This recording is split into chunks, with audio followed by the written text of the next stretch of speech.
Pendengar yang dikasihi Tuhan, bersyukur kita dipertemukan kembali dalam siaran ini, Firman untuk Anda. Mari kita awali dengan doa. Terima kasih Tuhan, kami boleh sekali lagi mendengar firman Tuhan dan kami membuka hati kami untuk Engkau pada jam ini. Berfirmanlah Tuhan, kami mau mendengar. Dalam nama Tuhan Yesus, kami berdoa. Amin. Pembacaan Alkitab saya ambil dari Lukas 22 ayat 40 sampai dengan ayatnya yang ke-44. Lukas 22 ayat 40 sampai 44. Demikian bunyinya. Setelah tiba di tempat itu, ia berkata kepada mereka, "Berdoalah supaya kamu jangan jatuh ke dalam pencobaan." Kemudian ia menjauhkan diri dari mereka kira-kira sepelempar batu jaraknya. Lalu ia berlutut dan berdoa, katanya, "Ya Bapakku, jikalau engkau mau, ambillah cawan ini daripadaku, tapi bukanlah kehendakku, melainkan kehendak-Mu yang terjadi." Maka seorang malaikat dari langit menampakkan diri kepadanya untuk memberi kekuatan kepadanya. Ia sangat ketakutan, makin bersungguh-sungguh berdoa. Peluhnya menjadi seperti titik-titik darah yang bertetesan ke tanah. Demikian firman Tuhan, berlutut dan berdoa. Itu tema yang saya mau sampaikan. Saudara, hari ini masih ada gereja-gereja yang sebelum mengawali ibadahnya, mereka berkumpul bersama untuk berlutut dan berdoa. Berlutut artinya tidak hanya berdiri berjajar, tapi betul-betul berlutut. Kemudian mengawali dengan doanya. Saudara-saudara, berlutut itu tanda kerendahan hati. Merendahkan diri di hadapan Yang Maha Kuasa. Sesungguhnya Tuhan Allah itu lebih berkenan kepada sikap hati daripada penampilan lahiriah dalam berdoa. Berlutut atau bersujud dalam Perjanjian Lama itu selalu dihubungkan dengan kata menyembah. Sujud menyembah. Sujud itu terbatas kepada manusia, kepada raja. Tetapi untuk Tuhan Allah ditulis sujud menyembah. Kitab Mazmur kaya dengan kata-kata sujud menyembah.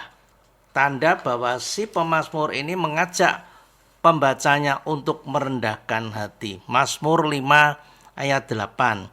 Sujud menyembah ke arah bait-Mu yang kudus. Mazmur 22 ayat 28. Bangsa-bangsa akan sujud menyembah di hadapannya. Matius 4 ayat 9. Jika engkau sujud menyembah aku. 1 Korintus 14 ayat 25. Sehingga ia akan sujud menyembah Allah dan mengaku sungguh Allah ada di tengah-tengah mereka. Berlutut itu sujud menyembah. Posisi hamba kepada Tuhan dalam kerendahan hati. Ayat-ayat yang kita baca menjelaskan saat-saat Tuhan Yesus akan berdoa di Taman Getsemani yang ada di Bukit Zaitun. Tuhan Yesus menyuruh murid-muridnya untuk berdoa sebelum dirinya berdoa, supaya murid-murid dijauhkan dari pencobaan. Tuhan Yesus hanya disertai 3 murid, Petrus, Yakobus, Yohanes. Inilah murid-murid pilihan untuk mendampingi Tuhan dalam berdoa. Kemudian Tuhan Yesus memisahkan dirinya untuk berdoa sendirian, tidak mau diganggu oleh siapapun. Tuhan Yesus memohon kepada Bapaknya kalau boleh, cawan atau penderitaan itu jangan dia tanggung, tapi biarlah kehendak Bapa yang terjadi. Tiba-tiba datang seorang malaikat dari langit menampakkan diri dan memberi kekuatan kepada Tuhan Yesus. Doa Tuhan Yesus sampai berpeluh. Artinya benar-benar doa yang berat dan sangat menekan hatinya. Setelah doa, Tuhan Yesus menjumpai ketiga muridnya malah tertidur. Bukan ngantuk, tapi duka cita, sedih sekali. Saudara-saudara, apa yang dapat kita pelajari dari doa Tuhan Yesus dengan sujud menyembah di hadapan Bapaknya? Yang pertama, berdoa adalah menyendiri dengan Tuhan, menyendiri dengan Allah. Kenapa Tuhan Yesus memisahkan diri dari ketiga muridnya? Kenapa tidak diminta kumpul bersama, doa sama-sama bareng-bareng? Karena berdoa adalah menjalin hubungan dengan Allah Bapa saat itu. Berdoa membuka jalur khusus untuk komunikasi dengan Allah, yaitu jalur ilahi. Murid-murid dinasihati untuk berdoa supaya jangan jatuh dalam pencobaan. Jalur ilahi ini harus benar-benar bersih dari segala macam gangguan. Dalam doa Bapa kami ada kata-kata berbunyi, jauhkanlah kami dari pencobaan. Dalam berdoa ada gangguan-gangguan yang membuat kita tidak fokus kepada Allah. Oleh sebab itu, menyendiri adalah cara yang terbaik ketika berdoa. Ingatlah bahwa saat berdoa, kita sedang membuka jalur ilahi. Allah mau berbicara untuk mendengar doa kita. Allah mau mendengar doa kita dan Allah mau berbicara kepada kita. Oleh sebab itu komunikasi dua arah ini harus kita buka. Tenangkan hati dan pikiran lebih dulu, baru kita bicara. Kecuali dalam kondisi yang darurat, kita langsung berseru kepada Allah. Misalnya ada bahaya yang tiba-tiba mendekati kita, mengancam kita. Kita tidak salah dalam doa itu kita berteriak, Tuhan tolonglah saya. Bagi yang peka rohani, tanda-tanda Allah berbicara bisa kita kenali. Ada kesaksian, seorang pemuda berdiri di dekat pagar. Tiba-tiba kakinya digigit binatang kecil, serangga. Sehingga dia akhirnya menyingkir. Saat menjauh dari pagar itulah, tiba-tiba datang sebuah mobil yang nyelonong menabrak pagar itu. Seandainya pemuda tadi tidak digigit serangga lalu menyingkir, nah dia jelas akan terlindas mobil yang nyelonong tadi, saudara. Tanda-tanda dari Tuhan sebaiknya kita kenali. Oleh sebab itu betapa pentingnya kita itu memiliki kepekaan rohani. Kepekaan rohani ini bisa dilatih. Melalui tiap-tiap hari kita dekat dengan Tuhan dalam firman dan doa. Dilatih sehingga menjadi agenda rutin tiap pagi. Memang pertama-tama berat. Lakukan itu selama 3 minggu. Maka hari ke-21 sudah terasa biasa. Betapa indahnya bila kita bisa menciptakan jalur ilahi atau jalur rohani. Omong-omong dengan Tuhan rasanya seperti omong-omong dengan sesama manusia.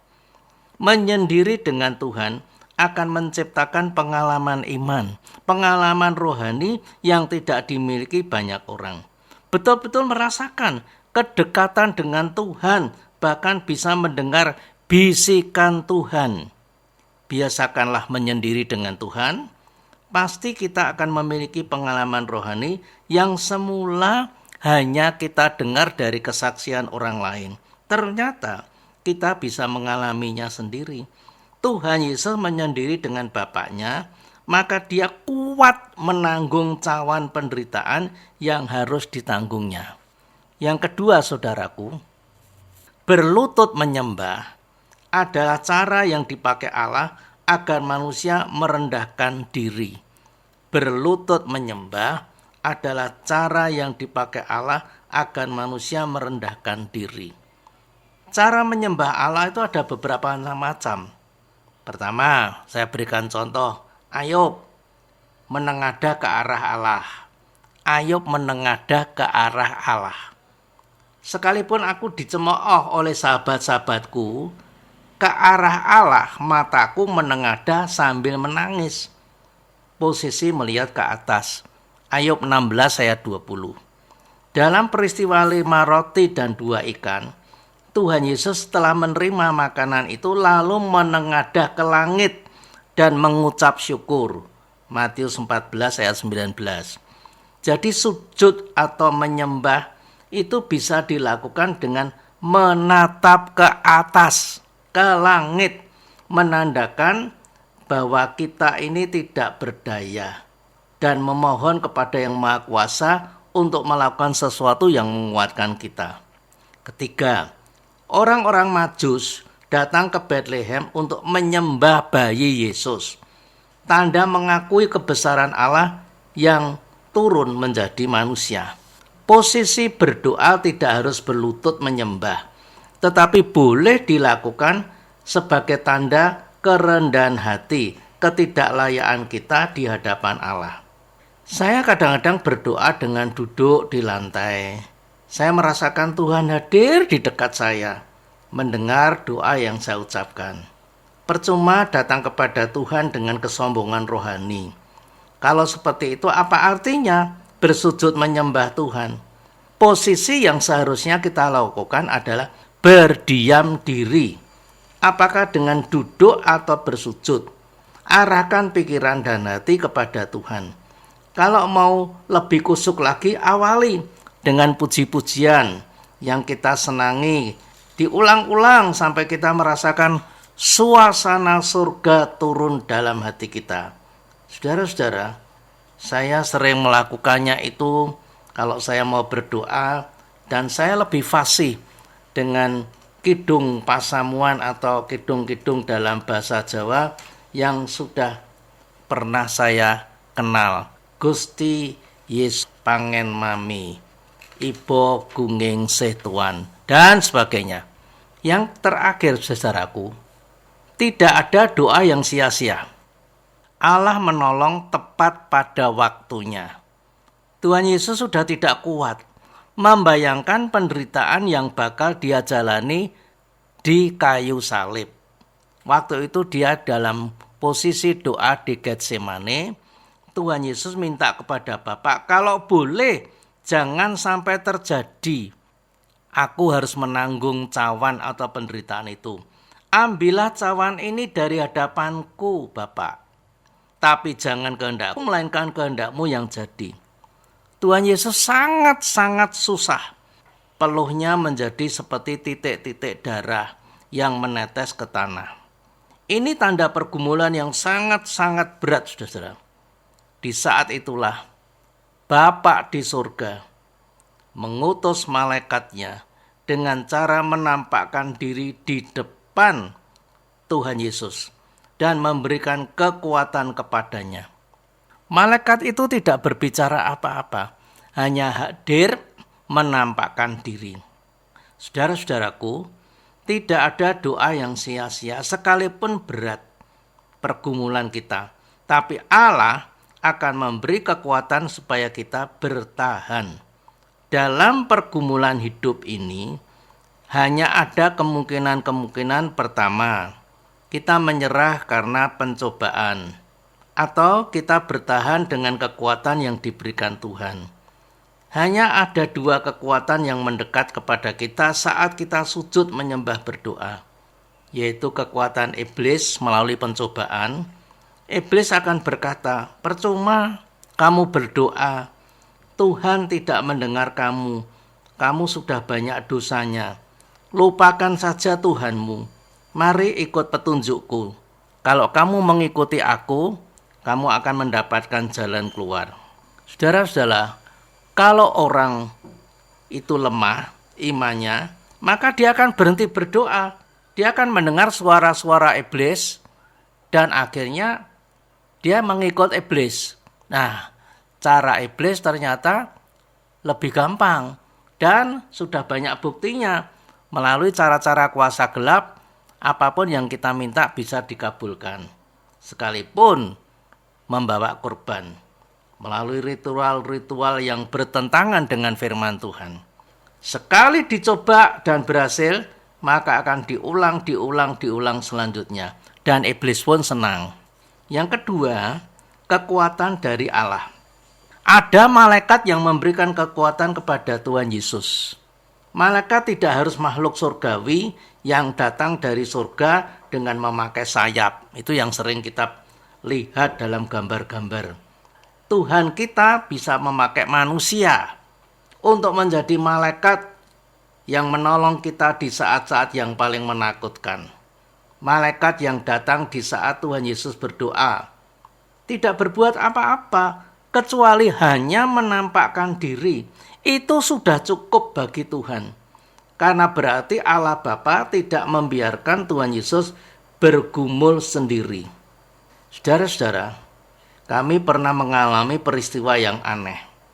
Karena ketika mau masuk rumah sakit, kita bertemu dengan pasangan suami istri yang kita tidak kenal. Tiba-tiba istrinya berkata, "Oh, Bapak Pendeta."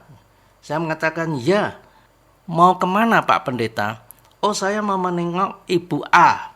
Ya, karena saya dipanggil untuk mendoakan Ibu A. "Loh, sama. Kami juga. Kami saudaranya." Nah, saat itu kami bersama-sama masuk ke ruang di mana ibu yang sakit itu dirawat.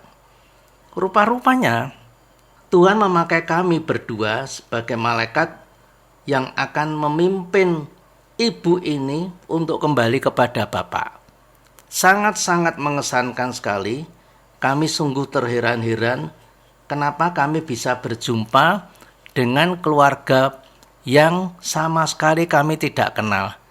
Dan langsung orang itu berkata, "Bapak Pendeta ya?" "Iya." Dan kita sama-sama masuk, kemudian kita berdoa. Saudara, apa yang terjadi? Seminggu kemudian ibu yang sakit itu dipanggil pulang Tuhan. Saudara, tidak ada doa yang sia-sia. Tetapi kita harus waspada, jangan sampai ada kuasa lain yang mau mencoba untuk menyusup ke dalam hati kita, mengaburkan doa kita, dan kita menjadi tidak percaya bahwa doa kita sebenarnya sedang didengar Tuhan. Oleh sebab itu murid-murid dinasehati untuk berdoa, karena Tuhan Yesus sendiri pernah mengalami dan merasakan dicobai iblis di padang gurun. Percayalah, doa-doa kita didengar dan jawaban Allah adalah tepat pada waktunya dan sesuai dengan kehendaknya. Ingat, suatu hari ketika kita berdoa yang tidak mungkin kita pikul sendiri bebannya, Tuhan akan mengutus malaikatnya. Apakah dia adalah hamba Tuhan, teman rohani kita yang terdekat, atau orang yang kita kenal, tetapi tiba-tiba memberikan kekuatan dan nasihat kepada kita. Dalam doa dengan kerendahan hati, banyak pengalaman rohani yang pasti kita dapat. Percayalah, doa kita tidak sia-sia. Amin. Mari kita berdoa. Tuhan Yesus, terima kasih karena firman-Mu sudah memberkati kami. Ajarlah kami untuk setia dalam berdoa dan mendengar suara Tuhan melalui firman-Nya, sehingga kami makin hari memiliki pengalaman-pengalaman rohani yang mungkin tidak kami miliki sebelumnya. Dalam nama Yesus, Tuhan memberkati setiap pendengar kami. Amin.